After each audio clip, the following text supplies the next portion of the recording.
دیکھیے تقریباً 3 صدیوں سے جو ایک تہذیب یورپ میں پروان چڑھی تھی اور اس کے بعض حصے تو گلوبلائز ہو چکے ہیں پہلے ہی، لیکن ایک آخری حصہ وہ ہے کہ جس کو اب گلوبلائز کرنے کے لیے بہت ہی منظم اور کنسرٹڈ ایفرٹس ہو رہی ہیں۔ اصل میں فکر انسانی کو توہمات کے چنگل سے نکالنا اور استخراجی منطق ڈیڈکٹیو لاجک کے تنگنائیوں میں سے باہر نکالنا یہ کام اسلام اور قرآن کا ہے، لیکن اس کے نتیجے میں 2 اسباب سے یہ تہذیب ایک غلط رخ پر پڑ گئی۔ پہلا سبب یہ تھا کہ یورپ میں پوپ کا اقتدار تھا، گویا کہ تھیوکریسی بدترین شکل میں، اور اس پوپ کے اقتدار میں جہاں بعض چیزیں اچھی بھی تھی وہ بعد میں ذکر کروں گا، وہاں 2 بدترین باتیں یہ تھی کہ سائنس کا پڑھنا حرام، فلسفے کا پڑھنا حرام، کسی کے گھر سے سائنس اور فلسفے کی کتابیں نکل آئیں تو انہیں زندہ جلا دیا جاتا تھا۔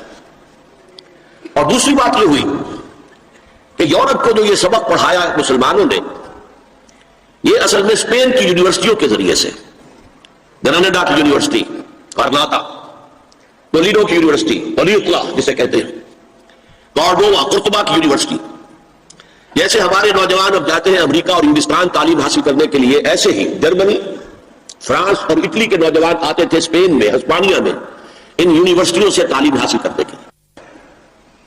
یہاں یہودیوں کا ایک بڑا مؤثر عنصر موجود تھا اور اس کا بھی ایک خاص سبب تھا۔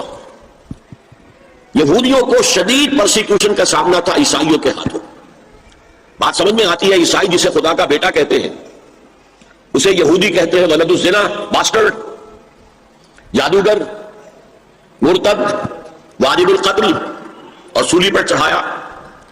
تو ظاہر ہے کہ اس قدر فرق ہے، اتنا تضاد ہے کہ بات سمجھ میں آتی ہے کہ سن 300 عیسوی میں جب کانسٹنٹائن جو قیصر روم تھا اس نے عیسائیت اختیار کی اور اس کے ساتھ پوری رومن امپائر عیسائی ہو گئی، تو اب عیسائیوں نے یہودیوں کے اوپر مظالم ڈھانے شروع کیے کہ تم ہمارے جسے ہم خدا کا بیٹا کہتے ہیں ان کے بارے میں یہ بات کرتے ہو، تم نے انہیں سولی پر چڑھایا۔ بدترین پرسیکیوشن پورے یورپ میں، ان کے گھیٹوز علیحدہ ہوتے تھے، شہروں میں آباد ہونے کی اجازت نہیں تھی، شہر میں ضرورت کے لیے آنے کے لیے وقت مقرر تھا کہ آپ فلاں سے فلاں وقت تک آ سکتے ہیں، کوئی سودا خریدنا ہو آ جائیں، اللہ اللہ خیر صلی اللہ۔ اور یہ جو پرسیکیوشن ہے یہ اسپین میں شدید ترین تھی، وہ بہت سخت عیسائی حکومت تھی ہسپانیہ میں۔ انہوں نے ایک بہت ہوشیار حکمت عملی اختیار کی کہ جب طارق ابن زیاد ہسپانیہ پر حملہ آور ہوئے تو انہوں نے ان کی مدد کی، انہیں راستے بتائے۔ ظاہر بات ہے کہ ان کے لیے یہ ساری انجانی دنیا تھی، انہیں راستے بتائے، ان کی مدد کی۔ نتیجہ یہ ہوا کہ ہسپانیہ میں جب مسلمانوں کی حکومت مستحکم ہوئی تو یہودیوں کو ایک بار پھر تاریخ میں وہ مقام حاصل ہو گیا جو انہیں کبھی حضرت یوسف علیہ السلام کے زمانے میں مصر میں حاصل ہوا تھا۔ مصر میں وہ پیرزادے بن گئے تھے اس لیے کہ مصر کا بادشاہ حضرت یوسف کا عقیدت مند ہو گیا تھا۔ یہی حال یہاں ہوا۔ چنانچہ یہ بات لکھی ہے بن گوریون نے جو پہلا وزیر اعظم تھا اسرائیل کا، that the golden era of our diaspora was Muslim Spain۔ یہ مسلم ہسپانیہ جو ہے یہ ہمارے دور انتشار کا عہد زرین ہے۔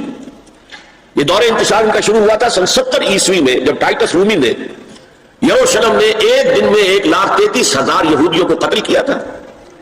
انہوں نے جو ہیکل سلیمانی دوسری مرتبہ بنایا تھا جسے سیکنڈ ٹیمپل کہتے تھے اسے منہدم کیا، ختم کیا اور انہیں فلسطین سے باہر نکال دیا۔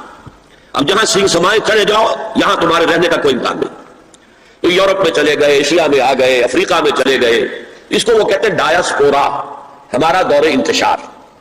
تو اس دور انتشار کا عہد زرعی مسلم اسپین ہے۔ اب وہاں انہوں نے جو انہیں حیثیت، ایک وقت میں وہاں ہسپانیہ میں مسلمانوں کی حکومت میں بنو امیہ کی حکومت تھی، وزیر اعظم بھی یہودی تھا، اتنی انہیں حیثیت حاصل